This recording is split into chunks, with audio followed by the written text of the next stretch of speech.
What if the voice telling you to quit just disappeared? What if this struggle you're facing isn't a sign that it's time to give up, but the final signal that you're about to break through? This pain wasn't sent to destroy you, it was sent to shape you. Right now, this pressure, this fatigue, this doubt, this isn't the exit. It's the anvil where your new self is being forged. No man ever became great without first being broken. No legacy was ever born without walking through fire. No mind was ever made of steel without pressure crushing what was soft. You say it's hard? Good. That means it's working. This speech isn't meant to comfort you. I'm not here to give you permission to rest. I came to rattle the part of you that's still hiding in weakness, to awaken the fighter within, the one who takes action, who refuses to retreat, who won't crawl back into the arms of comfort. Let those who quit, quit. Let those who are afraid disappear. But you, don't you dare stop now. You've come too far. You've endured too much. And right on the other side of this pain is everything you've been fighting for. So no, you don't give up here. You don't collapse here. You build here. Now rise inside your own mind and let the world hear the power of your silence echo louder than their noise. This is your moment. Let's begin. When adversity rises, most men search for an exit. They begin whispering soft lies into their own hearts. Maybe this path isn't for me. Maybe this just isn't the right time. Perhaps I've done enough already. But I am not speaking to the part of you that wants relief. I'm speaking of the deeper part, the part that remembers who you were before the world taught you how to retreat. Pain is not your enemy. Pressure is not a stop sign. Resistance is not a wall. It is a gate, and only a few ever walk through it. Only the builders, the doers, the ones who decide. Because the man who walks through pressure will never again be the man who entered it. He will be clearer, he will be stronger, he will be real. That is the sacred purpose of hardship, to strip away illusion, to burn through excuses, to leave only what cannot be broken. I once sat with a man whose words struck me like lightning. His name was Carnegie. He looked me in the eyes and said, "Adversity is the refining fire of destiny. It consumes the weak and reveals the leader." Carnegie did not come from power. He was a poor immigrant boy, working in a telegraph office, earning almost nothing. But he used that time not to complain, but to observe, to learn, to prepare. And when the hour came to rise, he did not hesitate. Why? Because the fire had already shaped his mind. Now I ask you, what will this fire leave behind in you? Will it leave a man who crumbled under pressure? Or a man so unwavering, so focused, so resolute that the world cannot help but move around him? Charles M. Schwab knew what it meant to stand in the fire. As Andrew Carnegie's right hand, he did not inherit ease. He faced the brutal roars of industry, the pressure of giants, men older, wealthier, and far more experienced. Yet what made Schwab exceptional wasn't brilliance, it was resilience. He did not freeze. He did not bow. He led. He moved with decisiveness when others hesitated. He stood in front when others fled to the shadows. I once asked Schwab, "How did you face so much resistance without fear?" He looked at me and said, "Mr. Hill, fear is nothing more than a fog. A man must learn to walk forward, even when he cannot see where the road leads." And that's what I say to you now. You may be in the fog. Your legs may be heavy, your vision clouded by fatigue, but still you move. Still you walk, because the man who waits for perfect clarity will never lead, and the man who says, "I'll push when the road is smooth," will never arrive. Now consider Henry Ford. They mocked him. They called his vision foolish. Even his own engineers told him that an 8-cylinder engine was impossible. You know what he told them? Build it anyway, not once, not twice, again and again, until they did. Because Ford understood a truth the average man never grasps, that when everything pushes against you, it may not be the world saying no. It may be your own mind asking, "Do you truly want this?" And your answer must not be spoken. Your answer must be forged in action, in persistence, in unwavering identity. Ford did not become great in spite of the resistance. He became great because of it, because he kept moving forward when others stopped. You believe success should feel smooth? You think the men who shaped nations, built industries, sparked revolutions, did it while rested, applauded, surrounded by certainty?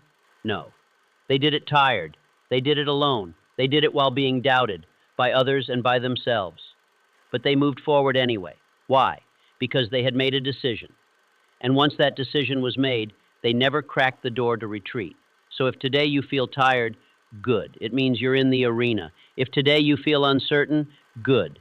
It means you're standing at the edge of your own limits.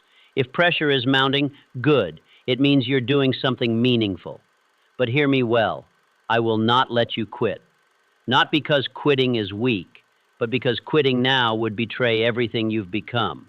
It would not only betray your goals, it would betray your very identity. Because I know who you are becoming. You are not the man who runs. You are the man who rises. You are the one who listens to vision, not fear. You are the one who would rather bleed for a purpose than coast through a comfortable life. Let the average rest. Let them doubt. Let them shrink when things get heavy. But you don't get to quit. Because this fire you are in, it's not burning you, it's building you. And when you rise from it, not if, but when, the world will know. You were not lucky. You were not rescued. You were not handed success. You were forged. So keep going. Don't you dare quit. There's something you must understand, perhaps now more deeply than ever before. The pain you feel today is not a punishment. It is preparation. It is not a signal to stop. It is a sacred rite of passage, a furnace designed not to destroy you, but to burn away everything that is no longer needed. The hesitation, the softness, the illusions. And yet, what do most men do when the heat rises? They run. They retreat into comfort. They seek the familiar, but not you. You weren't born to run. You were built to withstand. You were born to create, to carry, to construct something that lasts. And nothing of value has ever been built without a cost. Let's speak plainly now. There will be days when nothing goes your way, when voices around you question everything, when even small steps forward feel like dragging boulders uphill. And on those days, a voice will whisper, maybe I should pause, maybe I should slow down, maybe I should quit. But understand this, that voice is not yours. It is the echo of who you used to be, the ghost of a man who never finished anything, a man you no longer serve. And from this moment forward, you will answer that whisper with power. You will say, no, I may be tired, but I am not broken. I may be stretched, but I will not fold. And I will not leave this chapter unfinished. Because this is the very moment your identity begins to change. Not with celebration, but with choice. The choice to carry the weight, even when your legs tremble. The choice to move forward, even when everything in you begs to rest. Abraham Lincoln, a man not remembered for his comfort, but for his conviction. When he led a fractured nation through civil war, he was not met with cheers. He was met with doubt, with betrayal, with opposition from every side. His own cabinet questioned him. The people mocked him. The war dragged on longer than any soul imagined, and still he stood. Still he endured. Still he led, not because he was made of iron, but because he had made a decision. A decision to do what must be done, regardless of how it felt. Lincoln was not guided by noise. He was not driven by applause. He was anchored to purpose. And now, so must you be, anchored to your mission, anchored to your future, anchored to the man you promised yourself you'd become. And no, there will be no applause for this decision, no spotlight, no instant reward, just silence and strain and progress. But mark these words, with every step through the storm, you are building a life that no storm can shake. You are earning the crown, not when it's easy, but when it's heavy, when no one is watching, when everything inside you says, stop, and you answer, I continue. Because the man who chooses to rise when quitting would be easier, that man becomes undeniable. Let me tell you a truth the world won't shout. Most people give up moments before the breakthrough. They were one conversation away, one connection away, one sunrise of discipline away from everything they wanted, and they let go. Not because they lacked potential, but because the path got hard. Let that burn into your soul. You are not most people. You are not average. You do not operate on emotion. You do not obey ease. You follow purpose. You move by vision. You live by a code. And that code? It's not written in ink. It's carved into your soul with words like relentless, resilient, and ruthless. There is no space in that code for quitting. Thomas Edison understood that code. When working on the electric light, he failed not once, not twice, but thousands of times. He saw materials explode. He heard the laughter of critics. He faced doubt from the world and from his own team. But never, not once, did he doubt the outcome. He had already seen the result in his mind. So every failure became proof that progress was unfolding. That is how you must now see this moment. It is not defeat. It is not a wall. It is a passage, and you are walking through it. Head up, eyes forward, heart full of decision. You don't stop when it's hard. You become harder.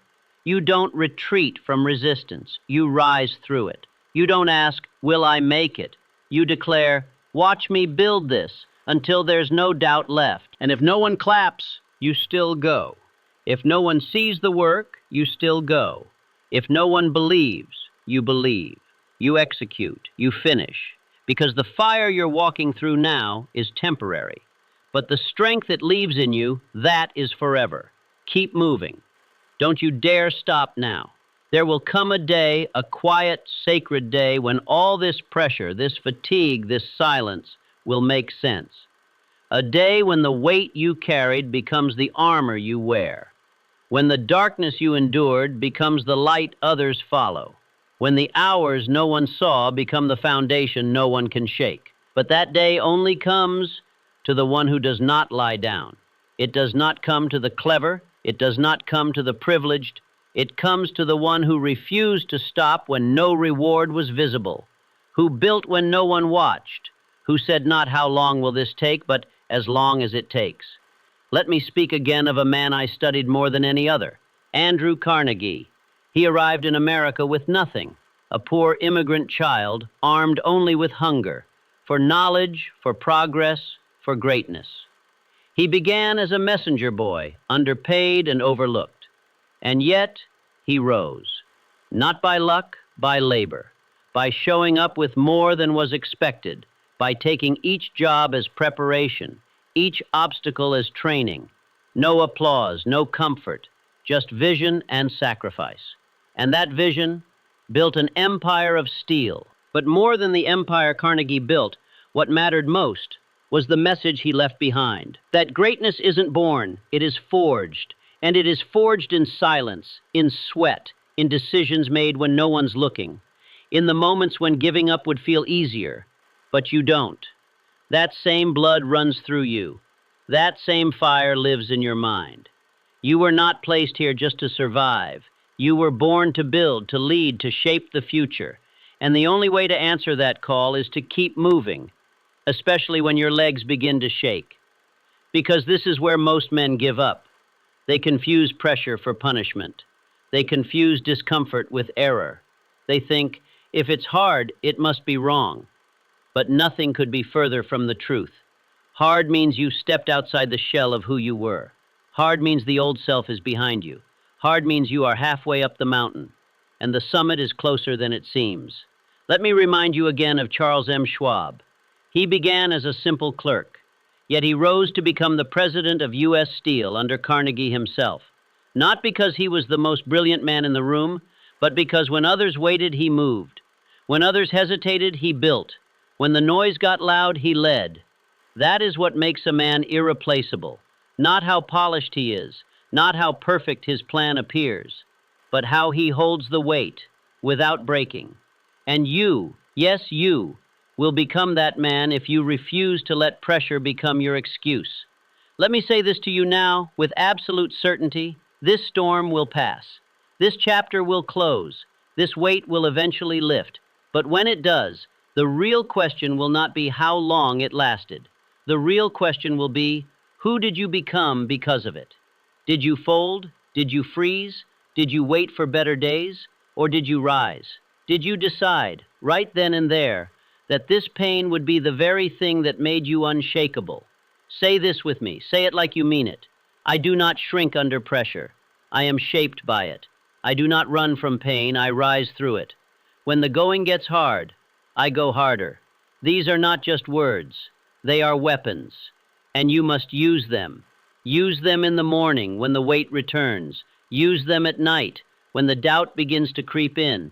Use them when that old voice rises again and says, "This is too much." Because that voice, that whisper, is not your future. It is your past, begging you to come back. But you've already buried that man. And what stands ahead of you now, if you stay the course, is a life so grounded, so fortified, that even fear itself will hesitate before it dares to knock again. So keep walking. Don't slow down. Don't second guess. And above all, don't you dare quit. Not now. Not ever. There comes a moment on every builder's path where the world goes silent. The applause fades, the progress slows, the results stop coming. And in that stillness, a question begins to echo, is this still worth it? That question is not there to destroy you. It's there to reveal you. Because everyone starts with passion. Everyone begins with fire. But only a few keep walking when momentum vanishes. It's in that dark middle, in those invisible days, where most men disappear, and the few are forged. Let me tell you what many won't say aloud. This pain you're feeling right now, this discomfort, this weight, it's not telling you to quit. It's telling you that the transformation has begun.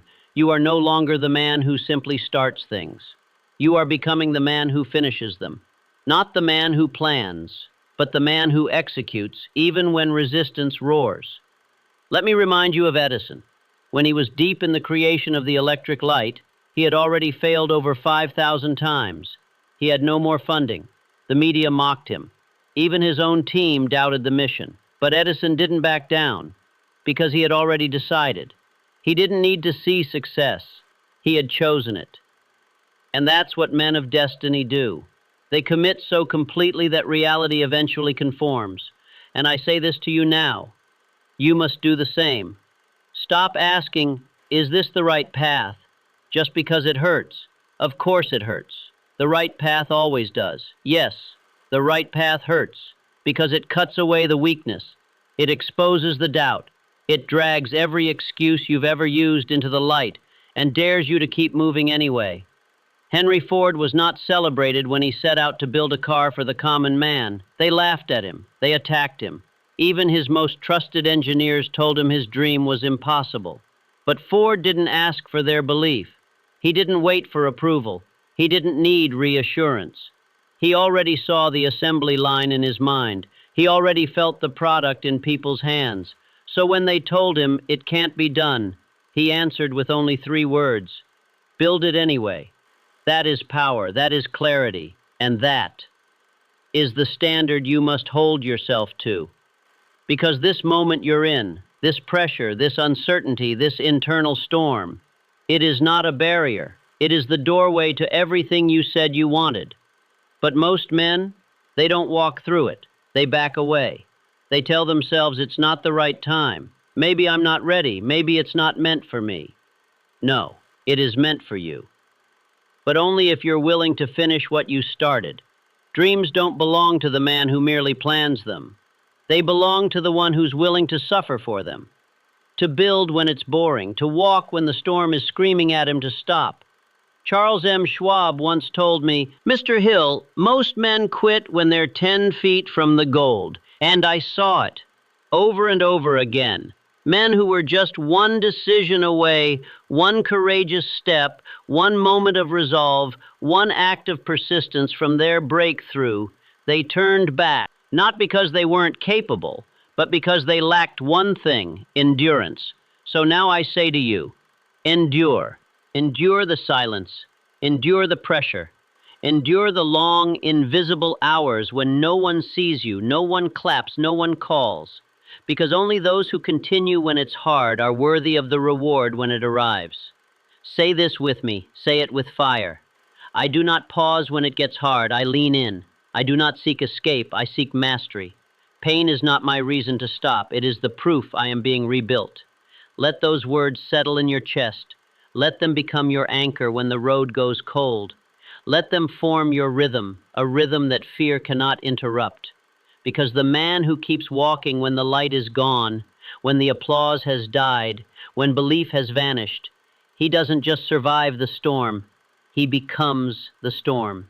There is a secret the world rarely dares to speak aloud, a truth known only to those who have stood at the edge of collapse and taken one more step. Your greatest strength will not be revealed when you're motivated, not when you're praised, not when you're winning. It will rise when you have nothing left, when you are tired, alone, questioning everything. That is when the man of destiny is shaped, because when the pressure comes, your old identity begins to die, the one that needed comfort, the one that depended on fast results, the one that required praise to keep moving. That version of you cannot survive this level, and that, my friend, is the gift, because pressure does not only break men, it purifies them. Let me tell you of Abraham Lincoln. When he entered the White House, the nation was already fracturing. States were seceding. War was certain. His advisors wavered. Public faith was crumbling. And the full weight of a divided nation sat on his shoulders. But Lincoln, he did not run. He did not look for easier answers. He did not defer the burden. He sat with the pressure. He carried the weight. And through that relentless endurance, he gave America its spine. He did not become a giant because it was easy. He became a giant because, while others would have collapsed, he kept showing up. Now listen to me. You are not here for convenience. You are not walking this path for comfort or applause. You are here to evolve, to shed the soft layers, to release the fearful voice inside, to emerge as a man who commands his thoughts, disciplines his emotions, and walks forward with unwavering direction. Let me say it again. The struggle you feel right now is not here to stop you. It's here to stretch you. You want courage? It's built when your hands shake and you move anyway. You want discipline? It's forged when your body says rest and your mind replies, one more. You want belief? Then you must keep going, even on the days when your thoughts betray you. Andrew Carnegie once told me words I never forgot. No man becomes powerful until he no longer requires things to be easy. He meant it, truly meant it.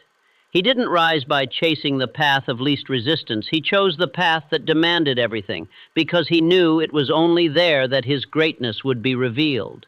He told me, the mountain doesn't get smaller, you grow stronger. And you, right now, whether you feel it or not, you're growing stronger. So let's make this practical. When the pressure returns, and it will, this is what you do. You don't retreat. You don't wait for motivation. You don't ask the world to lighten the load. You take one small action, even if it's messy, even if no one sees it, even if you don't believe in it yet. Because action, not motivation, is your lifeline. Return to your aim. Reconnect to your definite purpose. Read it aloud. Feel it burn again, because fear multiplies in the mind of the man who forgets why he started. Eliminate the noise. Don't explain your fatigue to anyone. Don't seek sympathy from those who've never built anything. Sit in silence and remember who you are. Rehearse your power. Say it again. I was made for this. Say it not because you feel strong, but because you decide to be. And then you continue. You continue when no one watches. You continue when the praise goes silent. You continue when fear whispers, maybe this isn't worth it. Because your consistency in pain, in pressure, in silence is the evidence that you are becoming a man this world cannot break. So let me leave you with this. Say it aloud with conviction, with flame, without pause. I have not reached my summit. My mission is not complete. I do not surrender. I rise, because the man who becomes unshakable is not the one who sprints from the start. He is the one who refuses to halt no matter how slow, steep, or silent the road becomes. And that man, that relentless force of will, is you. There comes a moment in the life of every man, a quiet, nearly invisible turning point, when the ache becomes louder than the advance, when the goal you once shouted from your soul now feels like a fading murmur, buried beneath struggle. That moment is not a reason to stop. It is a signal that you are approaching the boundary, the invisible wall where most men retreat, and a rare few break through. Let me make something clear. Pain is not your adversary. Your true enemy is comfort, that cunning whisper urging you to coast, to step back, to stay safe. Comfort doesn't storm in like a battle. It drifts in like a warm bed on a cold morning and convinces you to remain there forever. Charles M. Schwab, one of the titans of steel, understood this with lethal clarity. He rose not because he was the most talented in the room, but because he was willing to endure pressure that most other men would run from. When production collapsed, when tempers erupted, Schwab didn't shield himself behind numbers or delays. He walked boldly into the furnace of the problem and remained there until he forged a solution. Why? Because he never sought comfort. He pursued growth, and he knew growth and comfort are lifelong adversaries. That's the real message here. Pain isn't punishment, it's preparation. It signals that you've outgrown the man you once were, and you're being ushered into something greater, something heavier. The muscles of your resolve, your focus, and your spirit are tearing and rebuilding under pressure. That's not failure, that's formation. And here's what most men miss. When discomfort rises, they slow down.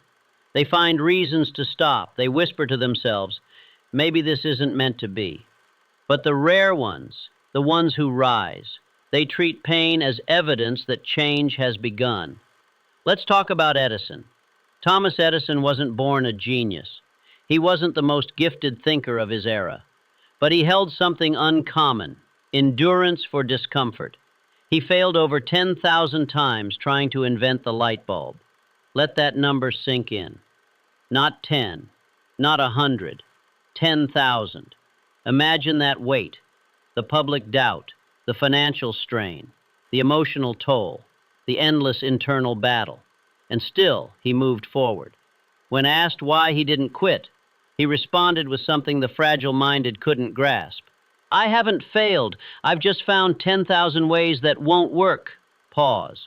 Let that settle. That is not a man running from pain. That is a man who invited it, who wore it down until it became irrelevant. And if he could do that, with the world scoffing at him, with only setbacks in his hands, what's your excuse? You're not too exhausted. You're too comfortable. You're not broken. You're being broken open. You're not stuck. You're being summoned to move with force. So here's what I demand of you. When the weight hits, do not back off. Do not seek refuge in rationalizations. Do not let fear dress itself up as taking a break. Lean in. Lean in so deep that fear loses its grip. Lean in so fiercely that comfort can no longer hold you. Because the man who keeps pressing forward through pain is the man who becomes unstoppable when strength returns. Say this now. Say it loud. Pain doesn't weaken me. It shapes me. Comfort isn't my goal. Growth is. When things get hard, I get harder. This isn't just a turning point in your efforts. It's a turning point in your identity. From now on, pain won't be the reason you stop. It'll be the very reason you rise. Shall we continue? If you were to observe the man you admire, the one whose choices are absolute, whose posture commands attention, whose movement seems inevitable, you might assume he was born with that certainty. But you'd be mistaken. He wasn't born unshakable. He became unshakable. And he didn't get there through talent or fortune or even genius. He got there through one thing: repetition. Let me tell you something most men will never truly understand. Your identity, the voice in your mind that says, "This is who I am," is not set in stone. It's a loop, a rhythm, a pattern. And patterns can be rewritten. They can be reprogrammed. They can be rebuilt. If you do it long enough, if you do it with emotion, if you act on it with unshakable consistency, the old self begins to fade and a new one takes its place. This is an inspiration. This is engineering. Take Henry Ford. He didn't grow up with access. He didn't have elite education or a golden path laid out before him. But he repeated one thing more than anything else: belief. He said, whether you think you can or you think you can't, you're right. That wasn't some motivational fluff for a coffee mug. That was the bedrock of his mind. He didn't rehearse doubt. He rehearsed certainty. He didn't reinforce failure. He reinforced possibility. Day after day, in thought, in word, in action, he trained his brain to ignore the noise until the noise stopped recognizing him. So I ask you, what have you been rehearsing? Have you been rehearsing hesitation, replaying failure, feeding thoughts that belong to a man far weaker than who you're becoming? Because repetition isn't just something you do, it's who you become. Every time you rehearse weakness, you reinforce it. Every time you dwell in doubt, you strengthen fear's hold. But every time you speak strength, even if it feels foreign, every time you act with resolve, even when it shakes, you're laying down the blueprint for a new identity. One that doesn't fold. One that doesn't pause. One that doesn't ask for permission. Thomas Edison knew this better than anyone. His laboratories weren't just places of invention. They were temples of repetition. He didn't find success through sudden lightning bolts of inspiration. He found it through consistency. Each failure wasn't a setback. It was an entry in a larger pattern. A pattern of forward motion, of daily refinement, of unstoppable momentum. Keep going, no matter what. That is the mindset of mastery. So now I ask you plainly, if you want to become unshakable when the weight hits, don't wait for inspiration, build discipline. Don't wait for confidence, install it. Speak it, not once, not twice, but every day. I do not hesitate, I do not fold, I act without delay. Write it, speak it, walk it, until the identity you repeat becomes the only one you recognize. You must begin to schedule your identity, not just your tasks. Every morning, speak who you are becoming. Every night, confirm who you embodied that day.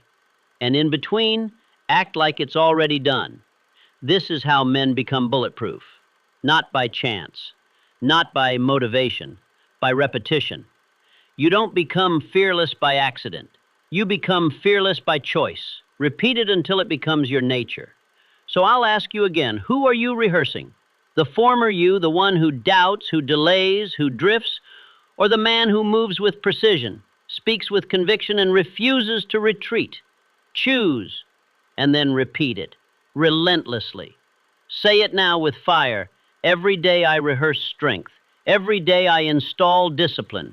Every day I become the man who cannot be broken. This isn't philosophy. This is architecture. You're rebuilding yourself word by word, act by act, choice by choice. Because the man who masters repetition is the man who masters himself. And the man who masters himself fears nothing. You say you want strength. You say you want power.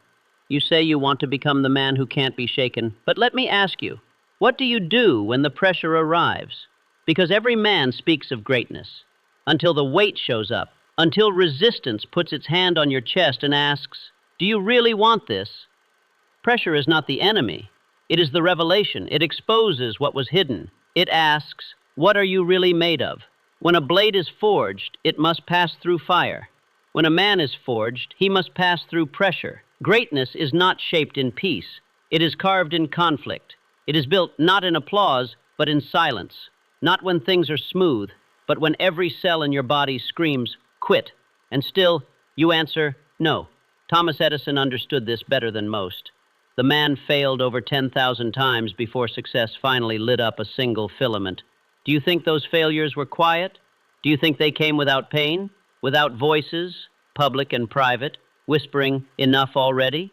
But Edison didn't flinch, because he had decided beforehand. The pressure wasn't going to crush him. It was going to clarify him. It was going to reveal the steel in his soul. And that's what pressure does. It reveals. If you fold, it means the foundation you claimed was never really set. But if you rise, even with the tremble in your hand, even with the weight in your chest, even with the sting of doubt in your bones, then pressure becomes your birthplace, not your burial. Let's remember Lincoln. During the darkest hour in American history, when the country was splitting at its core, Abraham Lincoln was being pulled apart from every side. Half the nation loathed him. Even allies questioned him. The blood of brothers stained the soil meant for unity, and yet he stood. He endured. He didn't collapse. Why? Because he held a vision of union stronger than the pull of destruction. That vision made him immovable. You too will face your war. It may not look like cannons or politics. It might not play out on a public stage, but it will come. The moment when theory must become action, when ideals must become armor, when your strength is no longer just potential, it must be proven. That moment will define you. And let me be clear, if you flee from pressure, you flee from power. If you dodge resistance, you reject resilience. If you chase only ease, you chain yourself to weakness. But if you walk straight into the storm, if you stand firm in the whirlwind, if you treat pain not as a wall but as a window, then every burden becomes your ally, every trial becomes your teacher, and every storm becomes your forge. Here's a law I urge you to carry for life. Pain is not punishment, it is permission to rise. The moment resistance arrives, most men retreat, but not you, not anymore, because now you understand. Pressure is not the obstacle, it is the way. And with every second you remain in motion, you become more dangerous to stop. Say this now, with boldness.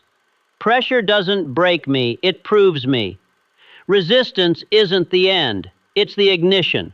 Every time life tries to crush me, I sharpen. Diamonds aren't formed in peace. They are born under pressure.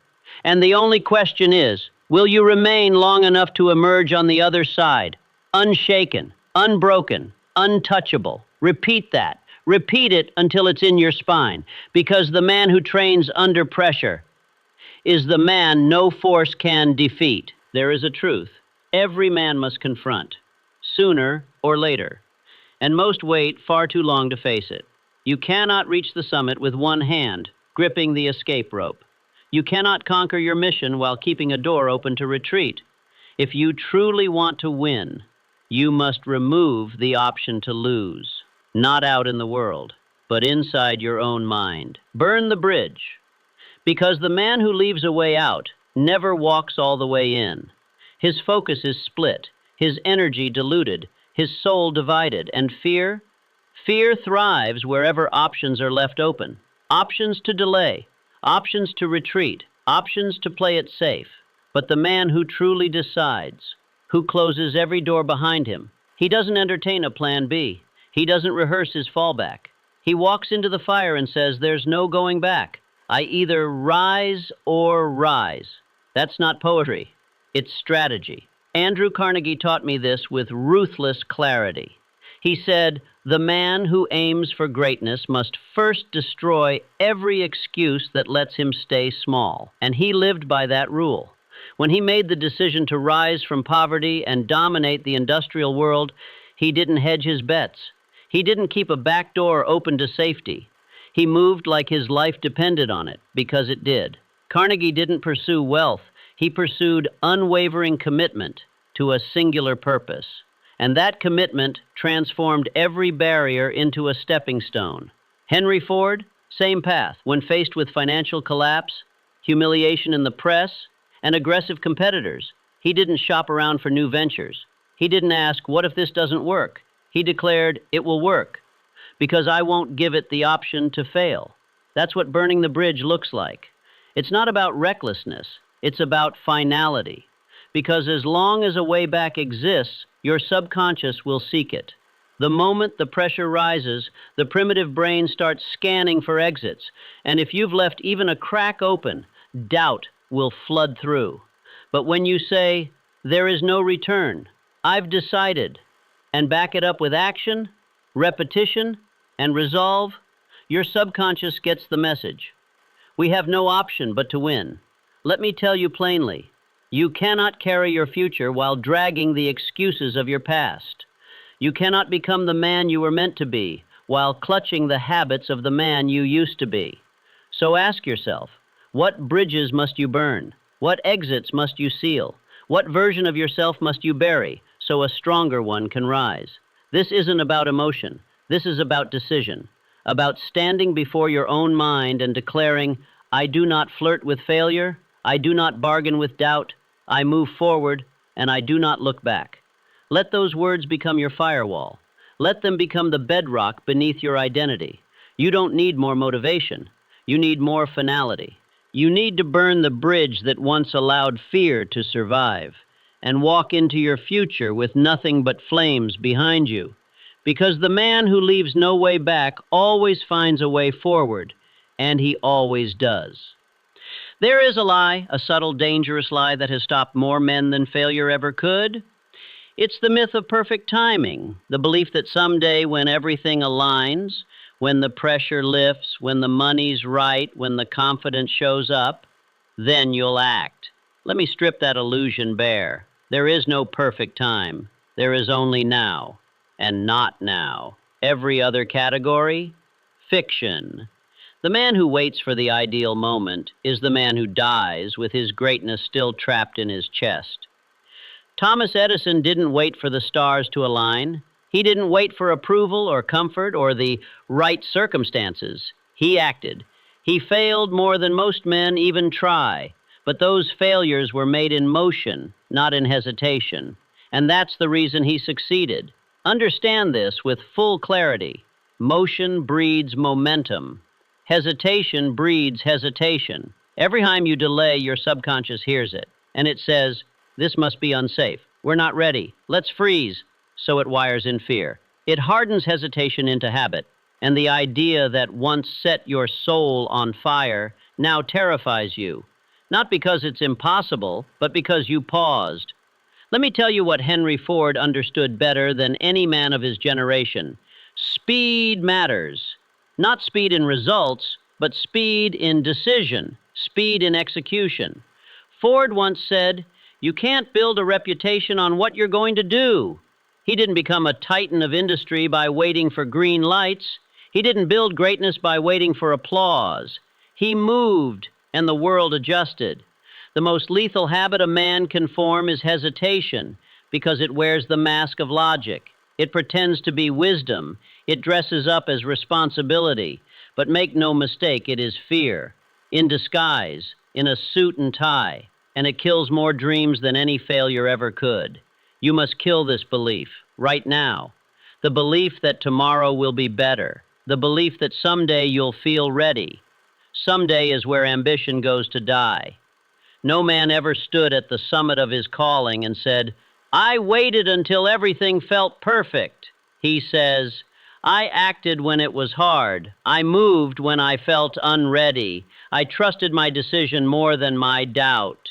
Abraham Lincoln didn't wait for the storm to pass. He didn't ask the country to settle down before he acted. He didn't need the public to be calm before declaring war on injustice. He stepped into the chaos because the mission demanded it. And that's exactly what you must do. You must begin before you feel worthy. You must move even when your hands shake. You must trust your identity, not your feelings. Say it now. I do not wait to feel strong. I move and strength follows. I am not a man who hesitates. I am a man who acts. The time is now because I decide it is. This is how your subconscious is reprogrammed, not through theory, but through repeated emotional conviction. Because when you act before you feel ready, something extraordinary happens. Your body catches up. Your mind obeys your mission. Your nervous system aligns with your movement. This is not motivational fluff. This is the law of power. Action rewires the man. You don't act because you feel ready. You feel ready because you acted. So I challenge you. Stop hunting for the perfect time. It does not exist. The clock is a liar. The calendar is a cage. The mission cannot wait. Fear is hoping you hesitate just a little longer. Prove it wrong. Move now. Build in front of them. Act before they believe. Let the world watch in silence as you make no apologies for momentum. There's a reason most men never finish what they start. And it's not lack of talent. It's not lack of resources. It's lack of command over the one force that controls every choice, every act of courage, every step forward or step back. Emotion. Let me speak to you with total clarity. The man who cannot govern his emotions will never rule his destiny. Emotions are like weather systems. They shift, they rise, they fall without notice or logic. And if your direction is determined by how you feel, you will always be a slave to the storm. You'll act when you're happy, you'll stall when you're tired, you'll fold when you're discouraged, and you'll call it being realistic. But here's the truth. Feelings are not facts.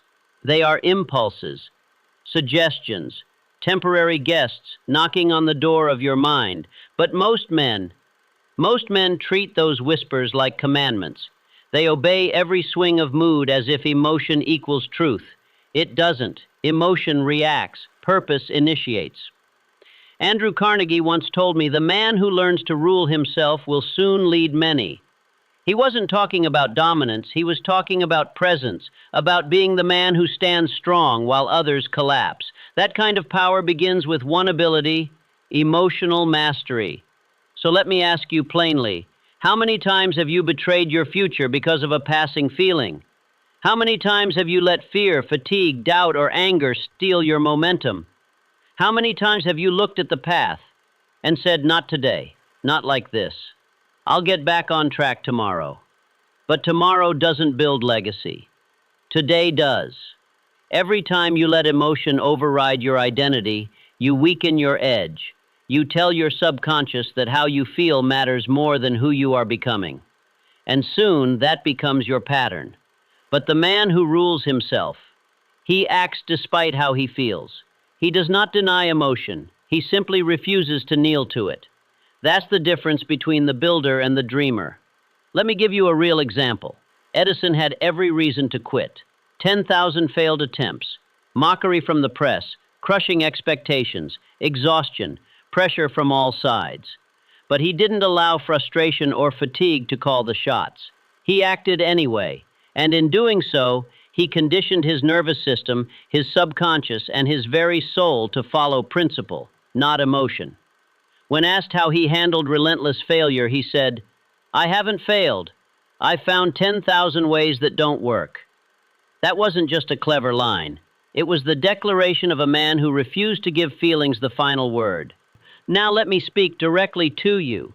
There will be mornings when your body aches, evenings when your heart is heavy, days when the outcome is uncertain and your mind is filled with fog. And in those moments, you must act anyway. Because the man you're becoming is not revealed by how you feel, but by how you respond when everything in you wants to quit. Emotional command is not suppression, it is sovereignty. It's not about pretending, it's about choosing. Choosing to lead your state instead of being led by it. So here's what I want you to do. When the fear rises, say, "This is fear." When anger comes, say, "This is anger." And then you say, "But I do not obey it. I act anyway." Because the moment you name it, you create separation. You prove to yourself, "I am not my feelings. I am the one who chooses." You must anchor to identity, not emotion. Your mission must weigh more than your mood. Say it now. "I am the man who moves, no matter how I feel. I do not bow to emotion. I bend it to serve the mission." So how do you build this kind of control? How do you become the man who acts with precision even in chaos? It begins with one word: ritual. The greatest men I've studied didn't wait to feel powerful. They had rituals that summoned power. Andrew Carnegie meditated daily on his definite purpose. Charles Schwab would begin each morning by reviewing his core mission, not scrolling news, not chasing gossip. They started with alignment before the world had a chance to distract them. You must do the same. You must build anchors into your day, anchors that hold you steady, that remind your subconscious, "This is who I am." It could be your affirmations, a cold shower, a walk in stillness, a phrase spoken into the mirror with force. Whatever it is, repeat it daily, because repetition builds emotional stability. Every man is shaken. The difference is the grounded man returns to his center faster. But don't just expect resistance, welcome it, because resistance is not your enemy, it is your weight, and like a lifter under iron, you train with it. You don't curse the heaviness, you get stronger beneath it. So when fear returns, because it will, when doubt knocks again, because it must, when fatigue presses on your will, because it's part of the process, you look it in the face and say, "You're back. Good. Let's begin." And then you move. You take action, not because it's easy, because you've trained for this. Let me remind you what Abraham Lincoln carried on his shoulders: a torn nation, the hatred of half a country, the weight of blood spilled in the name of unity, the loneliness of vision misunderstood, and still he led. He wrote, he decided, he pressed forward, not because it was comfortable, but because the mission mattered more than the moment. That's emotional power. That's spiritual discipline. That's identity over impulse. Lincoln didn't let his private pain become public paralysis, and neither can you. You are not your feelings. You are your decisions. You are your actions. Say it now. I am not my fear. I am not my fatigue. I am not the chaos around me. I am the calm within it. These are not affirmations. They are commands. You speak them not to feel better, but to rebuild yourself from the inside out. Because every time you act while your emotions scream otherwise, you install a stronger identity. One that doesn't need hype. One that doesn't depend on energy. One that moves regardless. And over time, fear becomes background noise. Doubt becomes irrelevant. And hesitation becomes inaccessible. Why? Because your identity no longer allows it.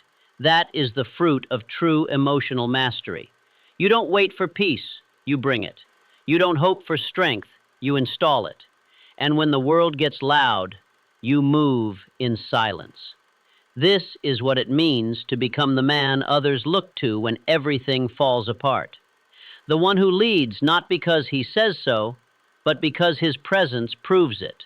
Let us now move into the final word.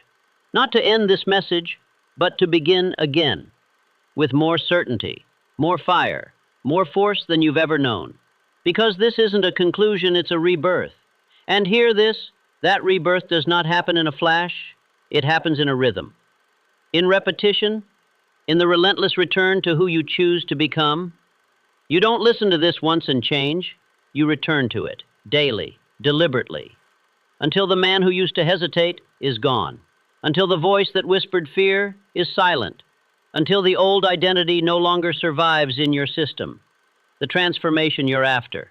It's not a spark. It's a system. It is the daily, deliberate, unshakable reinforcement of who you are. Andrew Carnegie didn't become a force through one flash of brilliance. He repeated his purpose, fed his mind with the same truths again and again until there was no room left for contradiction. He didn't meditate once. He meditated forever. Henry Ford said it clearly, whether you think you can or think you can't, you're right. That wasn't inspiration. It was instruction. It was repetition. It was precision. He installed the belief so deeply that doubt couldn't survive in his mind, not even for a moment. And now is your turn. This speech, it's not just a message, it's a mirror. You must return to it. Not once, not twice, but until the reflection becomes who you are. You rise in the morning, you hear it. You walk through doubt, you speak it. You face fatigue, you recall the line that resets your spine. Because every time you repeat this, you dig deeper trenches in the soil of your subconscious. And that trench becomes the path your thoughts will walk automatically. Let me be absolutely clear. The man who listens once is entertained. The man who listens 10 times is inspired. But the man who listens daily, the man who speaks these truths with conviction, he is transformed. That is the law of identity. That is the science of repetition. So say this with full conviction. I will not forget who I am becoming. I do not let fear rewire my programming. I repeat strength until strength becomes instinct. I speak power until power becomes natural. Because here's the truth. You are not weak. You are not broken. You are simply untrained. And the training begins now. Edison trained through failure. Carnegie trained through poverty. Ford trained through doubt. Lincoln trained through civil war. And they all learned the same secret. If you repeat belief with enough intensity, it rewrites your entire system. So let me say this with finality. Do not dismiss these words as passing inspiration. Do not turn from them as if they were momentary fire. This is your foundation now. You wake up, you play it, you walk alone, you repeat it. You feel hesitation, you override it with these lines. Because repetition isn't boring, it's the chisel. And you are the stone.